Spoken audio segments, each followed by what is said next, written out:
Welcome back to the news at 10. The federal government has been asked to do more in the area of security. The Bishop of Akure Anglican Diocese in Ondo State, Right Reverend Simeon Borokini, mentioned this at the funeral rites of Mrs. Olufunke Olakunrin, daughter of Afenifere leader Pa Ruben Fashionroti.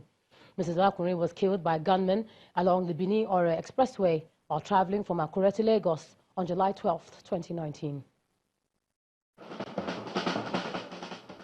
Drum beats lead the way for the remains of late Mrs. Olufunke Olakunrin as they head towards the St. David's Anglican Cathedral, Ijomu, in Akure, the Ondo State capital, for final prayers.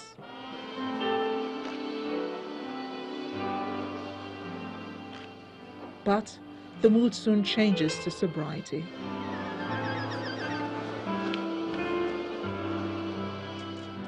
Gloomy faces, teary eyes, the sadness is palpable.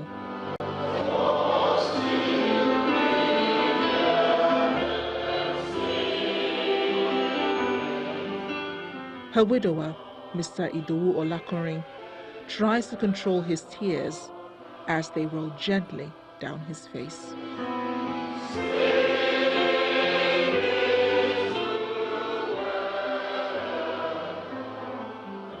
Dignitaries across political divides, including the governors of Ondo, Ogun, Lagos, Ekiti, Oyo, and former governors are present to pay their last respects.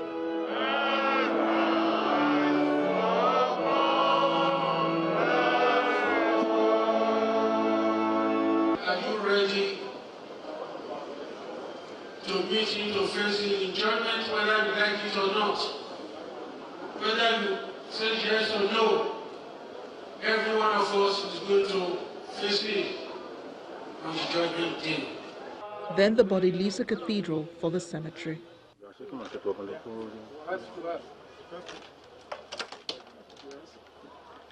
Ashes to ashes.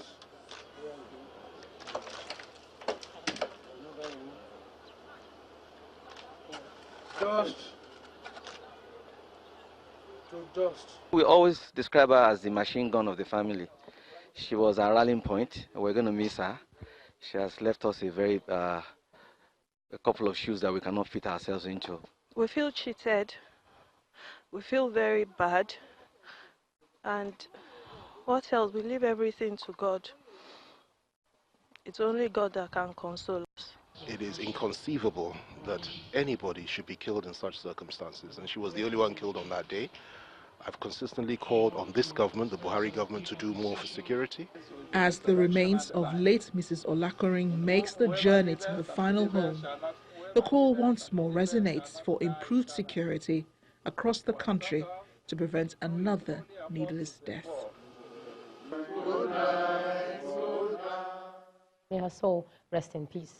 Cost-Sharers Group will from October begin the distribution and assemblage of Renault cars in Nigeria as part of a partnership between the conglomerate and the French car maker giant Group Renault.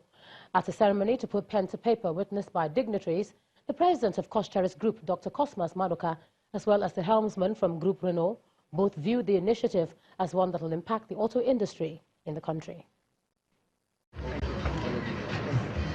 The signing, the handshakes, the smiles all signal the birth of a new relationship between two auto giants, Cost-Sharers Group and French car maker Group Renault. By this union, Cost-Sharers will now distribute as well as assemble some Renault brands perfectly adjusted and adapted to suit consumers' needs.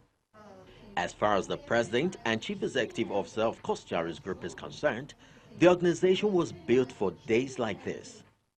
A few years ago, we showed courage by our action when we invested huge sums of money in starting up a world-class automodern assembly plant in the country to demonstrate the confidence reposed in the future of the country and our faith in the responsibility inherent in the automobile policy of the federal government of Nigeria.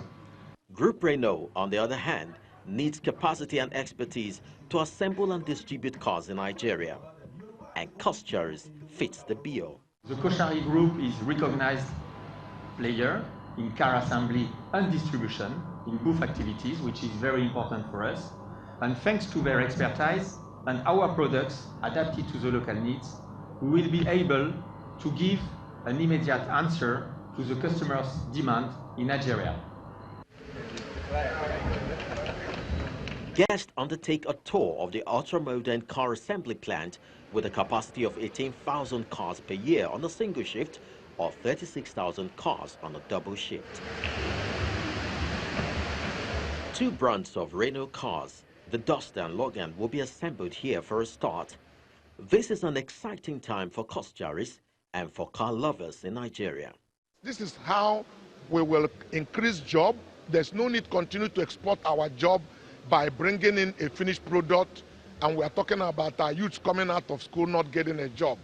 Customs is going to be partnering and supporting this venture to ensure that they go to greater heights. With the I's already dotted and T's crossed, lovers of Renault cars should find this a great way to ignite their passion. For the rest of the business news, I hand over to Anne Wawadru. Saturday, Anne, for business news.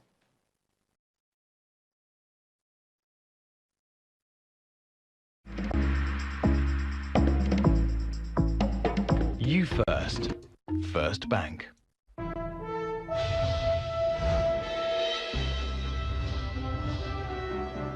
Yes, Ijoma, it's a sad day for us and the family of Precious Owolabu. Pray his gentle soul rests in perfect peace. And now let's talk business. An asset base of Nigeria's oldest, largest, and the most successful development finance institution, the Bank of Industry, has exceeded 1 trillion, and that's the first time in its existence. BoI's managing director, Dr. Olukayode Piton, who made this known in a statement, hints that the group's profit also increased by 30% to over 36.7 billion naira as at 2018, and that's when you compare it to the 26.4% reported in 2017. Mr. Piton attributes the bank's achievement to the collective efforts of the board, management and the staff of the company, as well as his predecessors and the parent ministry, the Ministry of Industry, Trade and Investment. BoI, which is owned basically by the federal government, was recently conferred with the Best Development Bank Award by the International Bankers magazine. Leading hospitality company Ikeja Hotels PLC has held its 42nd annual general meeting in Lagos with a promise to continue to deliver on best practices in the hospitality business in the country. Although the company has not declared dividend this year, the board of the hotel says the profit or after tax increased from 603.6 million naira in 2017 to 1.1 billion in 2018. Our objectives are to obtain reasonable assurance. Shareholders, members of the board of directors of Ikeja Hotel PLC, auditors and officials of regulatory agencies gather here for the 42nd annual general meeting of the foremost hospitality company. The company's turnover increased to 13.2 billion naira in 2018 from 12.1 billion naira in 2017.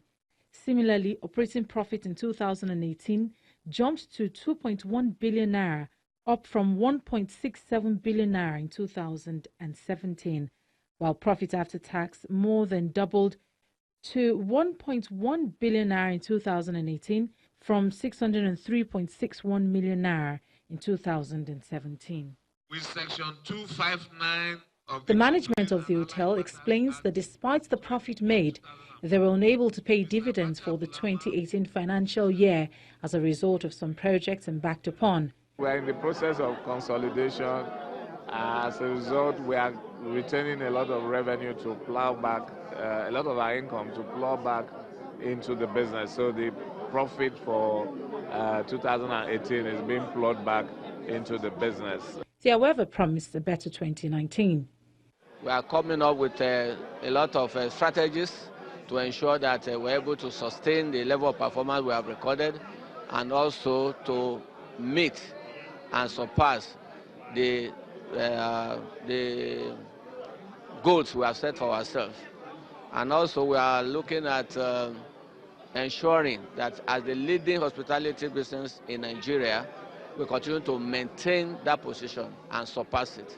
The shareholders are not bothered as they still have confidence in the company and they are hopeful that it will continue to thrive.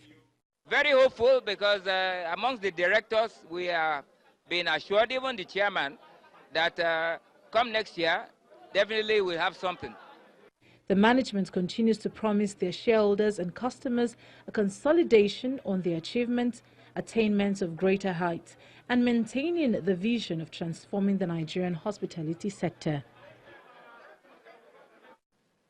Key indicators at the stock exchange has kicked off the fourth trading week in the month of July, still in the red. Financial markets are still waiting for the outcome of the Central Bank's Monetary Policy Committee's two-day meeting. Let's join Teniola Shobowale for the details.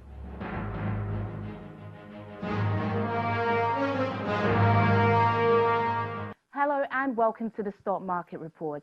Despite an impressive half-year result released by Cadbury Nigeria, the consumer goods sector of the NSE closed the session negative as the market continues its bearish performance. Fresh round of sell-offs from the insurance and oil and gas sector, key components, also contributed to the 0.40% drop in the all-share index and 54 billion loss in total value of listed equities. Traders attribute the loss on Monday to an absence of a stronger catalyst to lift investor sentiment in spite of attractive low prices of listed blue-chip stocks. Meanwhile, the share price of NASCON is highest among 18 gainers, down by 10%. Africa Prudential is top among 14 gainers, up by 8.82%, while the trio Courtville, Sterling Bank and UBA are top contributors to a total of 285.76 million shares traded today. And that's the stock market report. I'm Teniola Shobowale.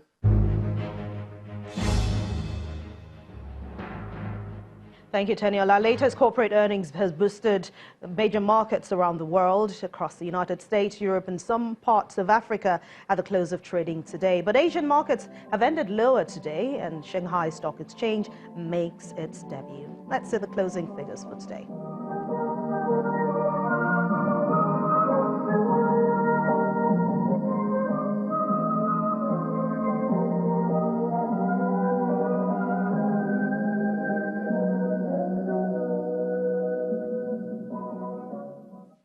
Thanks for watching Business News Tonight. I'm Anne Nwawadu. It's back to you, Joma.